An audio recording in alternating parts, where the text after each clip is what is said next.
Church After Hours. This is episode 19, season 2. I have two very special guests sitting right here next to me. And before I introduce them, hopefully you guys liked our most recent episode, episode 18. Great episode, great content, and continue to look for more of that this particular season. These two brothers that are sitting here next to me mean a lot to me. I've been knowing them since they were shorties.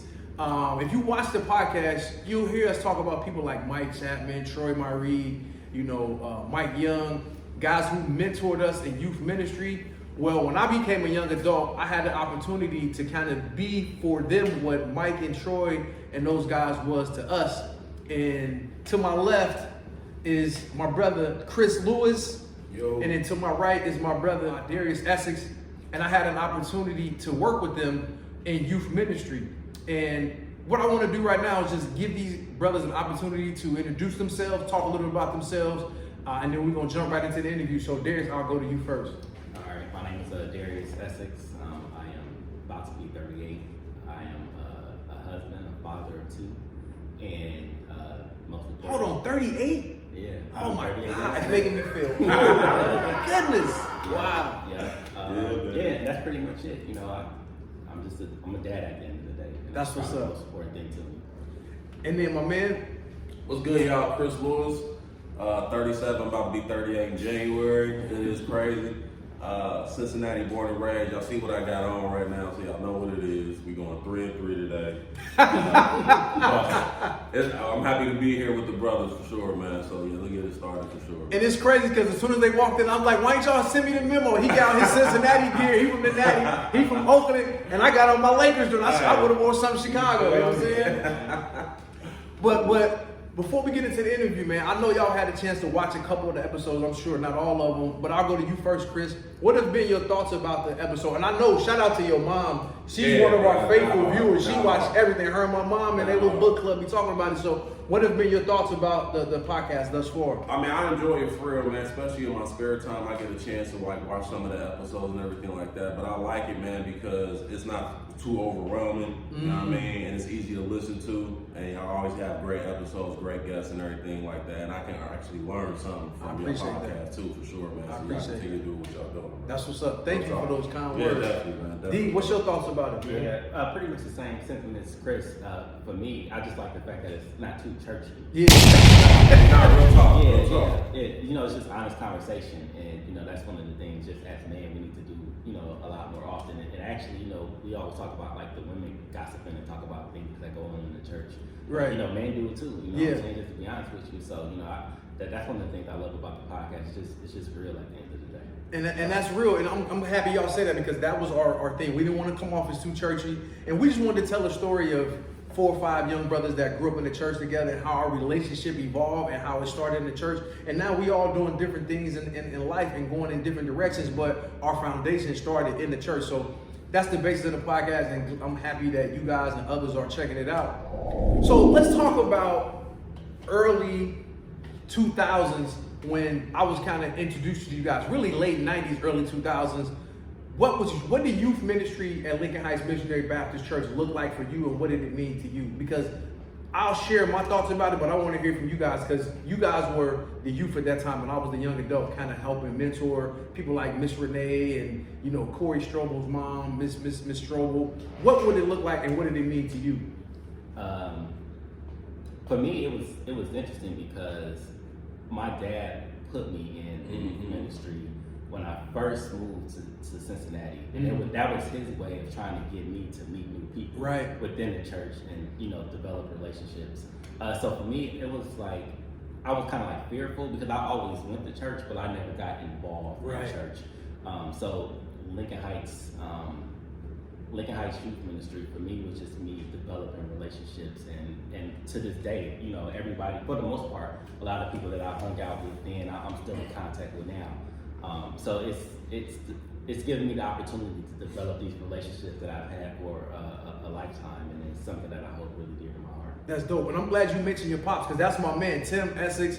Super dope percussionist. We played in the church band together. He introduced me to his son, and I always looked at Darius like a lot like myself. I was from Chicago coming there. He was, from Oakland coming there, so I always took a liking to him. And then once I started working with him in youth ministry, he became, my young homie. But same question for you, Chris.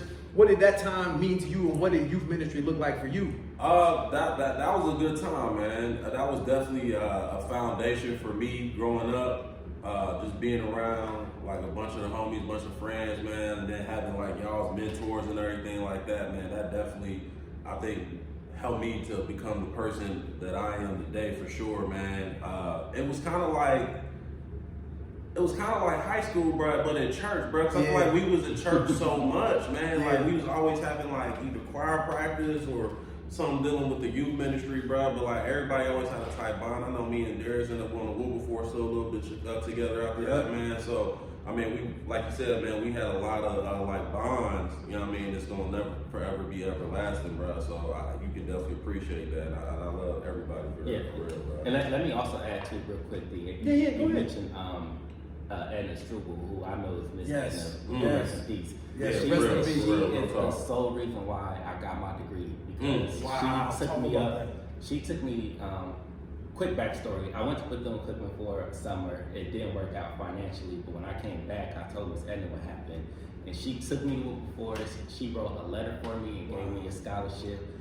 She used to come up there like just to come visit and like give me crisp snacks all the time. Right, yeah, Miss Edna was like the OG. Wow. She like super looked out for me. So rest in peace to Miss real talk. Like we love you and just thank you for everything.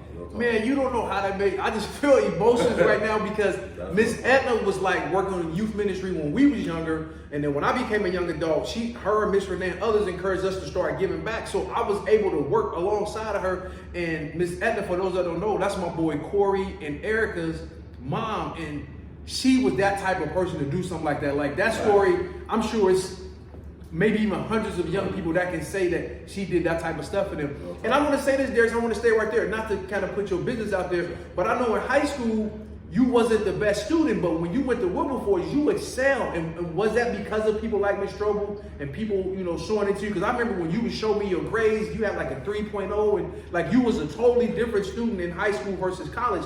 Talk about that right there, because I'm glad you brought that up. Yeah, so I definitely struggled like throughout high school, like even to the point like my senior year, like they had like the Ohio State proficiency. Yeah. Like I didn't pass the science one until like the absolute last test. Wow. So high school was a struggle for me, but something just kind of clicked in college where I kind of understood the money that I was spending. Number one, because all of those loans was in my name, and so that's really at the end of the day, it was just me focusing and just doing what I had to do. And again, that encouragement from people like Miss Edna, Miss Stephanie, Miss Tanya, like they always, give you the encouragement and push you and keep going. So yeah, I was definitely two different people, but I think it worked out for the best one. That's what's up. That's what's up. Now moving gears and switching gears, when we look at youth ministry and LHMBC and the impact that it had on your life, Chris, and I'm coming to you next there, talk about the impact. We talked about some of the great things and some of the things that we shared and some of our bonds that was created, especially with your peer group. Right. What was the impact like on your life being there?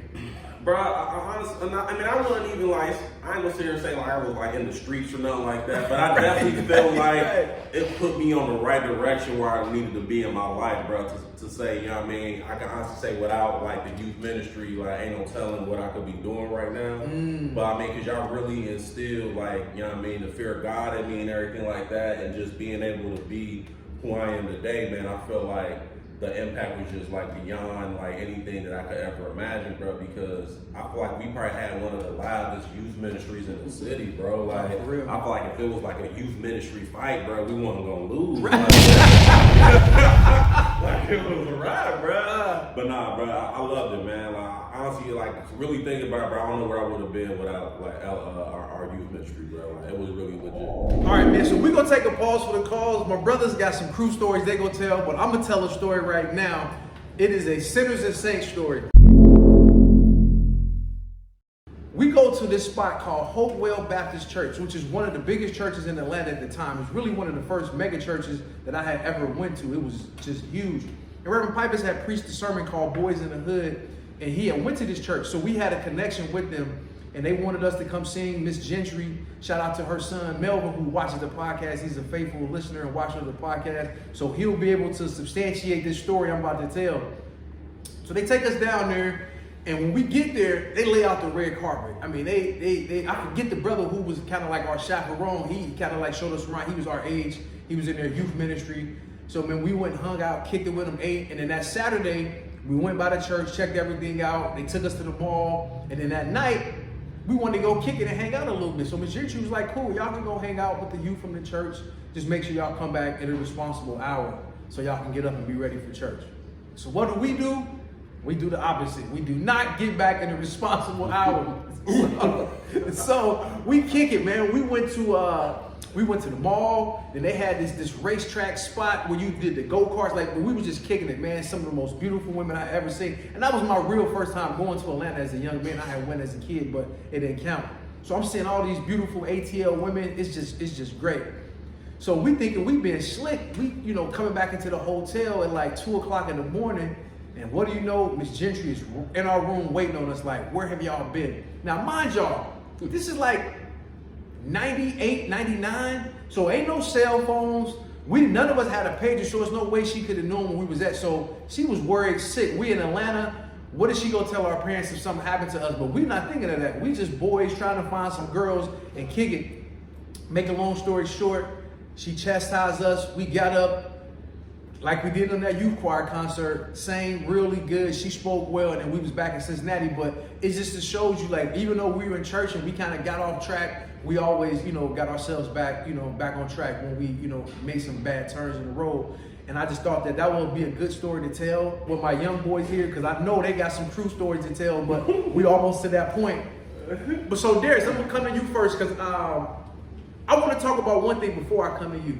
This young brother got married, man, and one of the most beautiful days of my life was when he asked me to be in his wedding. And I'm thinking, like, man, I'm old, man. You got your young guy. Like, what you want me in there for? And me and his pops was the old heads in the wedding. So thank you and your beautiful wife, Sharona, for allowing me to stand with you on you guys' most special day of your lives outside of having your two beautiful children. So talk about life and what life looked like for you today, man. Where you at in life? Oh, man. Well, for me, the most important thing, like I said, is just being a father. I mean, I do have a career. I work in the aerospace industry, and I've been doing that for 13 years now. Yeah. But to me, the most important thing is just daddy. Yeah. Like, that's like the best feeling in the world is when I come home and my kids run to me.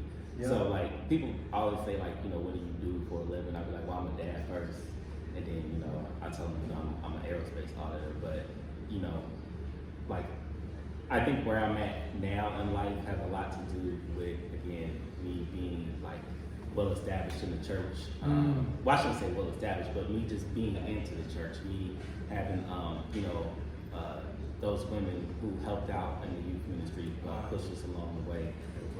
And it's just kind of been great for me. I'm level-headed. Now that I have kids, I'm about to start, trying to incorporate them and, to like the children's choir and stuff and things of that nature. So, I want them to do what I did, but do it better. You know what I mean? So, that's just kind of where I am in life right now. And I don't know if y'all peeped that. And early in the conversation, he said, I'm a dad first. And I love that. You know what I'm saying? And people have these stories about black men not being there for their children. And the study came out. I'm going to have Kurt put it into the episode where actually not only are we excelling, we are leaps and bounds the most active in our children's lives over any other ethnic group within this country. So brothers like him and others are erasing that foolish stigma, that foolish lies that they're telling about our young brothers and our young fathers. But Chris, same for you, man. What's going on and what does life look like for you today? Life for me today is good, man. I struggle with things like everybody else does. I feel like, you know what I mean? But I'm at Fidelity right now. It's kind of a new direction for me. I was selling insurance for a while, and I just had to like switch it up. So I'm at Fidelity now. But life for me is good, man. I go through stuff, not throwing all myself out there, man, but I battle with depression from time to time, man. Yeah. So and not to cut your knowledge, definitely. but this is important. And to say don't put yourself out there, because I talked about in the podcast first season, I had some issues and when I lived down south when I was depressed in a certain time of my life. So don't ever be afraid to talk about that, because you never know who's gonna watch this and who that can help, brother. So I don't want you to feel like you gotta preface it with, you know what I'm saying, I ain't trying to put myself out there, like, because you helping somebody go through that. Nah, you good, bro. But like, I have my moments, you know what I mean, where it's not always the brightest, you know what I mean, but I learned through those situations, man, you always gotta rely on God, you know what I mean? keep your prayers up, you know what I mean? Keep your family close, but just knowing that you got people, you know what I mean, in your life, you know what I mean, like D, you know what I mean, my big bros and everything like that, D, you know what I mean, it's always, I know I can always pick up the phone and call them, you know what I mean, if I needed anything at any time, man. So I think when you deal with stuff like that, to know that you have like that village, in so many words, it's gonna always be there for you, man. It really helps you with that journey, you know what I mean? But no, life is good, bro. Like, I'm blessed, man. I always tell myself, man, I try to put myself in other people's shoes a lot, man, and there's so many other people less fortunate than me. That's real. You know what I mean, right now in this crazy world, man. So I'm just blessed to be able to be breathing, man, have a good job, man, have family and friends, man. Everybody's still good, man. So like, life is good, man. Real talk. That's dope. If you don't mind real quick, and I know we're just having a conversation right now. Yeah. But like the two of you guys, I also dealt with like high level anxiety. Mm-hmm. I don't know if I would like call it depression, but one thing for me that I did for myself was I went to therapy. Therapy does help. And I don't know if you've done it or not, but it does help. It takes some time trying to find the right one. I think that was my problem, man. I went to a couple sessions and I really wasn't gelling with this person, and I didn't mean to cut you off. No, bro. And I really wasn't gelling, and I kind of like backed off, and it was really far out the way, like trying to get out to work at 5 to get in a session at about like 5:45, dealing with I wasn't never going in with the right mindset, so I definitely need to get back into that for real. And to that point, luckily I was able to find like a sister. You know what I'm saying? That was important to me. So I was able to not only find a black therapist, but I also found one that was kind of like Christian based too. So That's dope. like in the middle of us dropping, having conversations about what I'm going through, she dropping scriptures. You know what I'm saying? Yeah, I love that. And again, I can refer you or whatever, but Yeah, they're out there. You know what I'm saying? If you still value that, my brother. Yeah, definitely. Yeah. As men, it's something that we don't talk Yes, about. especially black men. Yeah, so seek help, man. You know, No, real talk. It does wonders for you. And this is beautiful in so many ways because, like he said, as men and particularly in black men, we don't talk about these things, and these things have to be talked about because we're raising children. I have 2 sons. You know, Kurt has a son. You have a young son, and we don't want our boys to have those negative stigmas about talking about things like that. You know what I'm saying? I talk about all the time. You know, I went to see a counselor. It was, I believe it was 2017, 2018. I forget the year because they come so fast. Well, we had 4 deaths on each side of our family. I had 4 deaths on my side of the family, and Yama had 4 within like 4 months. It was crazy. And I went to see a grief counselor. The last person that passed was my cousin David, my dad's oldest brother's son, and he's between Candace and Jay. And when he passed away, I was just like, God, like ancestors, universe, I can't take this no more. Like, I got to talk to somebody because anybody that knows me and my family, my inner circle, I'm the person that people call a lot when they need to talk. And not that nobody was there for me, I just didn't want to talk to nobody. And I talked to a grief counselor, and I went to like 8 sessions, and it was probably one of the wisest decisions I ever made in my life. So when I hear you brothers talk about that, and hopefully people will see this and it will encourage them whenever they're having anxiety issues or depression or grief, that you go sit down and talk to somebody and not hold that stuff in, because if you do, it'll bottle you up and swallow you up whole, man. So I'm just proud, man. I'm like a big brother sitting here with you, brother, because I'm so proud of where you guys are in life and where I see you going even further.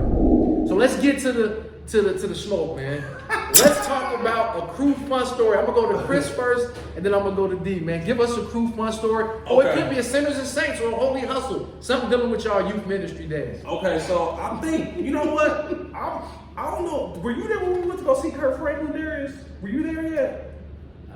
I don't think so. Hold on. I remember he came. Yeah, when he came to the church. So he came to the church. First of all, when he came to the church, dude was easily like, Franklin, like this. Oh, He was though. He was. Bro, you couldn't even see him. You had to stand up. He was. But now we actually went to Atlanta for like it was like some type of youth ministry like concert, and Kurt Franklin was performing. Wow. And this was when I don't think Darius was still there yet, but like it was a bunch of us. We took the bus down there, bro. And it was like had a great time.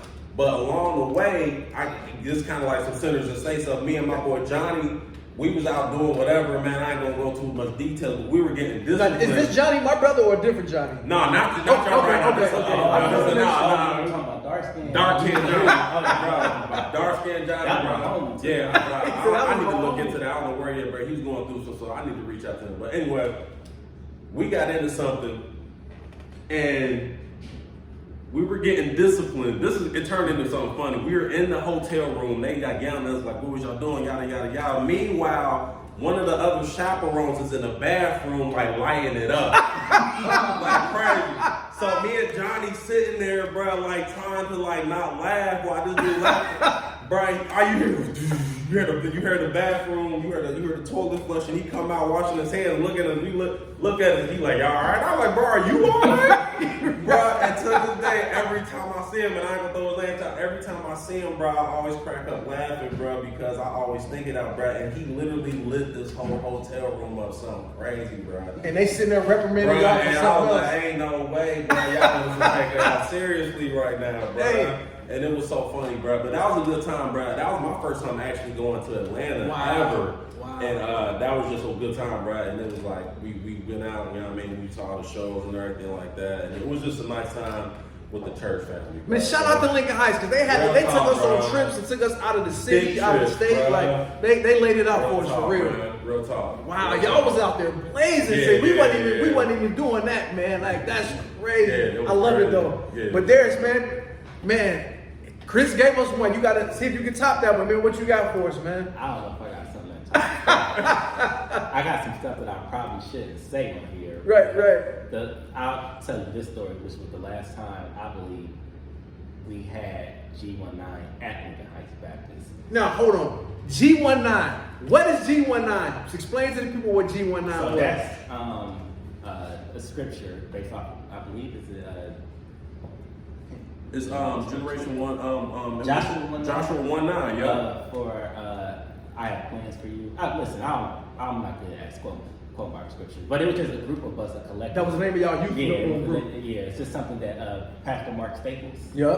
Shout out to Mark Staples. Yeah. He kind of came up with that, and it was kind of like the mantra that we went by, as we kind of went through church. So this was, I believe, our last Tuesday at Lincoln Heights. This was after whatever happened. So this was right when I got married, because right when I got back, that's when the church started to splinter. Absolutely. Okay.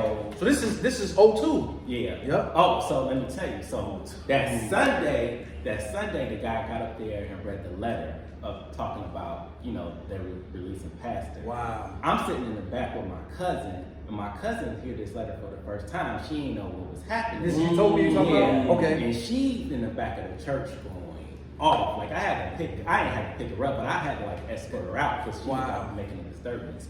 So that was shout out, you told me. That was Sunday. Tuesday, we got to church, and it was like super duper sad. Like everybody was like, it was just like this emotion amongst like all the Yeah, that was tough. Wow. We didn't really know what was happening. And I remember we was in the sanctuary. It was like this, like the lights was off. We were supposed to have like a moment of prayer. And like I'm looking over at Chris, and Chris got his fist balled up, right?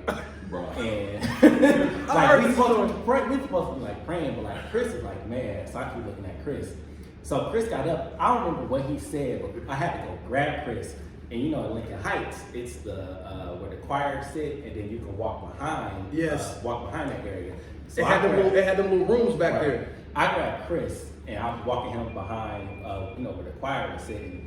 This man punched the wall so hard. It was literally a hole in the wall.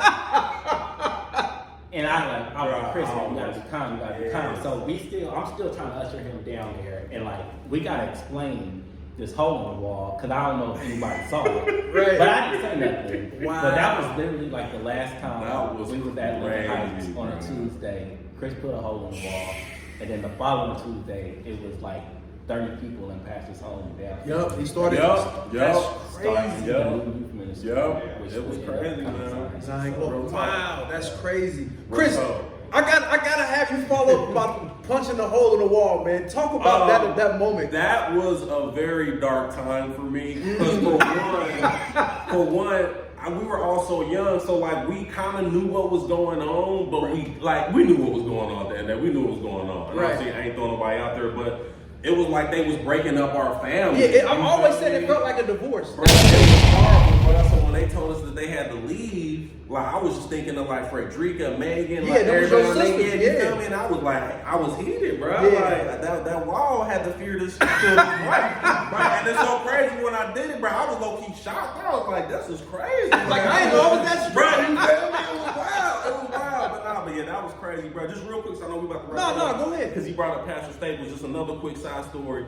Bro, Pastor Staples used to take me, Darius, CJ. Shout out CJ. Bro, we would go to Perkins. We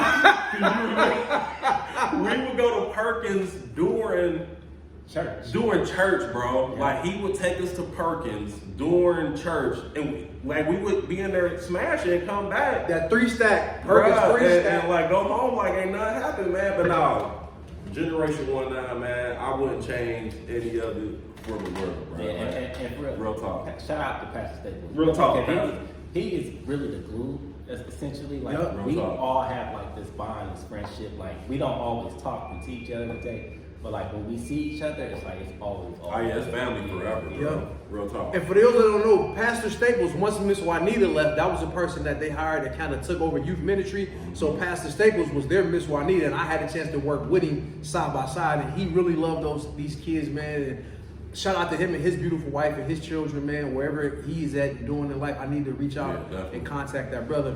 Can I tell a story? Yeah, go ahead. Let's go.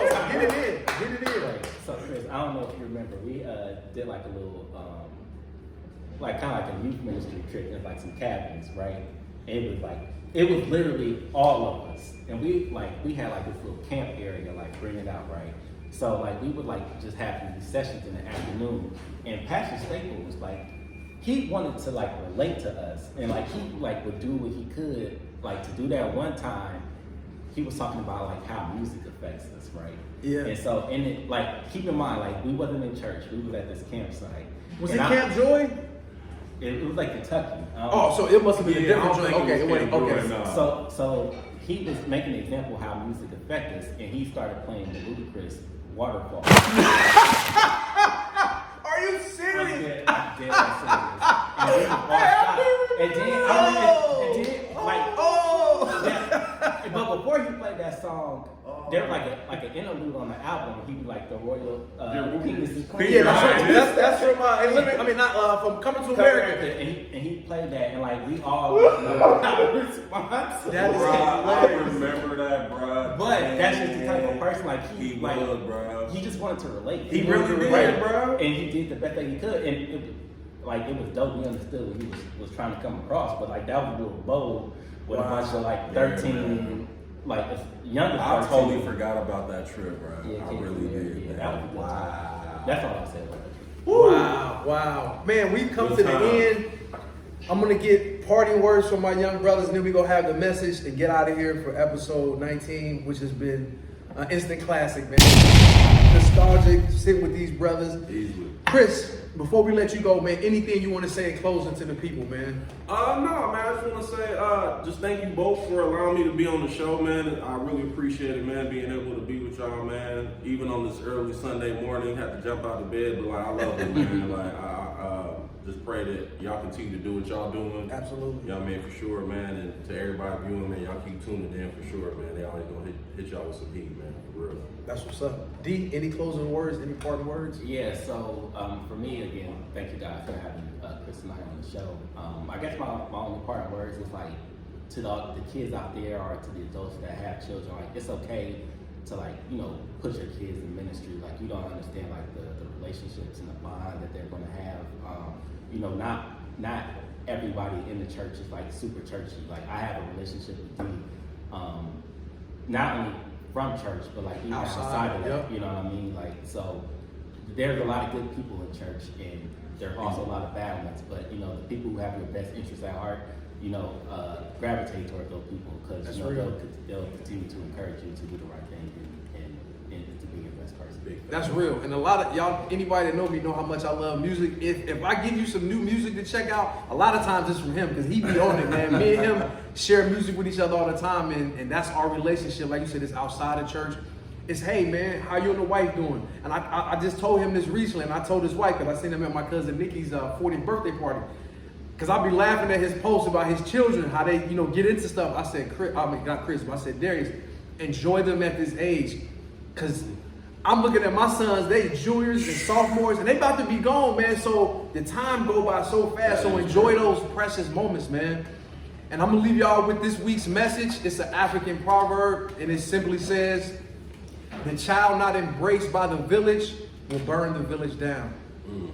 The child not embraced by the village will burn the village down. This has been Church After Hours. We'll see y'all next week. Peace and blessings. Peace.